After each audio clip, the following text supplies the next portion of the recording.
58 ఎకరాల్లో sports club ఉంటుంది. ఇక 116 ఎకరాల్లో హెల్త్ సిటీ, 1170 ఎకరాల్లో రెసిడెన్షియల్ జోన్ ఉండబోతున్నాయి. 336 ఎకరాల్లో ఎంటర్టైన్మెంట్ జోన్ ని కూడా నిర్మిస్తారు.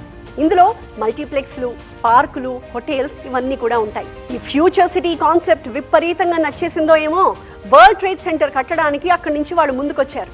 రీసెంట్ గా అమెరికా పర్యటనలో కూడా ఫ్యూచర్ సిటీ గురించే ఎక్కువగా ప్రెజెంట్ చేశారు ముఖ్యమంత్రి రేవంత్ రెడ్డి. ఆ ప్రయత్నం ఫలించింది. ఫ్యూచర్ సిటీలో వాణిజ్య కేంద్రం ఏర్పాటు చేయడానికి వరల్డ్ ట్రేడ్ సెంటర్ ప్రతినిధులు ముందుకొచ్చారు. ఈ మధ్య ఒప్పందం కూడా జరిగింది. హైదరాబాద్ లో వరల్డ్ ట్రేడ్ సెంటర్ ఎక్కడ కడితే బాగుంటుంది అన్న దానిపై రెవెన్యూ అండ్ ఇండస్ట్రియల్ డిపార్ట్మెంట్స్ అనువైన స్థలం కోసం వెతుకుతున్నాయి. ఇంతకీ ఈ ఫ్యూచర్ సిటీ చుట్టూ ఏమున్నాయి? శంషాబాద్ ఇంటర్నేషనల్ ఎయిర్పోర్ట్, ఫోర్త్ సిటీకి సౌత్ హైదరాబాద్ డెవలప్మెంట్ కి ఇదే మెయిన్ అసెట్.